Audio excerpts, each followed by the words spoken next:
দুই ম্যাচ টি-20 সিরিজের প্রথম টি-20 ম্যাচ শক্তিশালী ভারতকে 34 রানে হারিয়েছে আয়ারল্যান্ড। এর আগে কখনো ভারতকে হারাতে পারেনি আয়ারল্যান্ড, এই প্রথমবারের মতো ভারতকে হারালো আয়ারল্যান্ড। বেলফাস্টের স্টারমন্ট ক্রিকেট গ্রাউন্ডে টসে দিতে প্রথমে ফিল্ডিংয়ের সিদ্ধান্ত নেয় ভারত। টসে হেরে ব্যাটিং করতে নেমে স্বাগতিক আয়ারল্যান্ড দুর্দান্ত শুরু করেন। টিম টেক্টর 12 বল মোকাবেলা করে 17 রান করেন, দুটো থার একটি ছয় ছিল তার 17 রানের ইনিংসে। অপর উদ্বোধনী ব্যাটসম্যান আরিয়া 7 বল মোকাবেলা করে 12 রান করেন। Top order batsman Harry Tector এই ম্যাচে খুব একটা সুবিধা করতে পারেনি, 3 বল মোকাবেলা করে 0 রানে প্যাভিলিয়নে ফেরেন। আয়ারল্যান্ডের হয়ে এই ম্যাচে দুর্দান্ত ব্যাটিং করেন লোরকান টাকার, 36 বল মোকাবেলা করে 50 রান করেন, দুটো ছয় 5টি চার ছিল তার 50 রানের ইনিংসে। 138.39 স্ট্রাইক রেটে ব্যাটিং করেন তিনি এই ম্যাচে।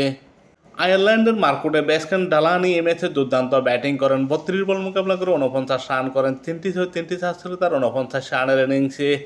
ডরকেল 10 বল মোকাবেলা করে 19 রান করেন, একটি ছয় দুটো চার ছিল তার 19 রানের ইনিংসে এবং অতিরিক্ত থেকে আসে 9টি রান। আয়ারল্যান্ড নির্দিষ্ট 20 ওভারে 9 উইকেট হারিয়ে 182 রান সংগ্রহ করে। আয়ারল্যান্ডের বিপক্ষে ভারতের বোলাররা খুব একটা সুবিধা করতে পারেনি। হরদীপ সিং 4 ওভার বোলিং করে 28 রান দিয়ে 2 উইকেট শিকার করেন। হর্ষিত রানা 4 ওভার বোলিং করে 24 রান দিয়ে 3 উইকেট শিকার করেন। প্রসিদ্ধ কৃষ্ণা 4 ওভার বোলিং করে 57 রান দিয়ে উইকেট শূন্য থাকেন। শিবম দুবে 3 ওভার বোলিং করে 18 রান দিয়ে 1 উইকেট শিকার করেন। অক্ষর প্যাটেল 4 ওভার বোলিং করে 33 রান দিয়ে 2 উইকেট শিকার করেন। আয়ারল্যান্ডের 182 রানের জবাবে ব্যাটিং করতে নেমে ভারত 18.5 ওভারে 10 উইকেট হারিয়ে 148 রান করে এবং 34 রানে পরাজিত হয়। শক্তিশালী ভারতের ব্যাটিং লাইন আপ এই ম্যাচে খুব একটা সুবিধা করতে পারেনি। অভিষেক শর্মা দুর্দান্ত শুরু এনে দেন, 20 বল মোকাবেলা করে 50 রান করেন, দুটো ছয় 7টি চার ছিল তার 50 রানের ইনিংসে। 250 স্ট্রাইক রেটে ব্যাটিং করেন তিনি এই ম্যাচে। অভিষেক শর্মার উইকেটের পতনের পর বাকি ব্যাটসম্যানরা কিছুই করতে পারেননি। সঞ্জু স্যামসন 4 বল মোকাবেলা করে 5 রান করেন, ঈশান কিষান 5 বল মোকাবেলা করে 1 রান করেন, সিএস আইয়ার 7 বল মোকাবেলা করে 3 রান করেন।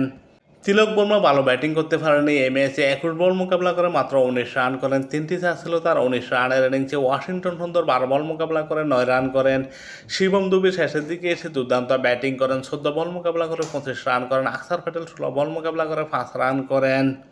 এই ম্যাচে আইরিশ বোলাররা প্রশংসা পাওয়ার যোগ্য দাবিদার। প্রথম থেকে ভারতীয় শক্তিশালী ব্যাটিং লাইন আপকে চেপে ধরে আইরিশ বোলাররা। ভারত শেষ পর্যন্ত 18.5 ওভারে 10 উইকেট হারিয়ে 148 রান করে এবং 34 রানের বড় ব্যবধানে পরাজিত হয়। ভারতের বিপক্ষে দুর্দান্ত বোলিং করেন আইরিশ বোলার হোলার্ড, 4 ওভার বোলিং করে 28 রান দিয়ে 3 উইকেট শিকার করেন এবং ম্যান অব দি ম্যাচ নির্বাচিত হন। এই ম্যাচ জয়ের সুবাদে 2 ম্যাচ টি-20 সিরিজে 1-0 এগিয়ে গেল আয়ারল্যান্ড।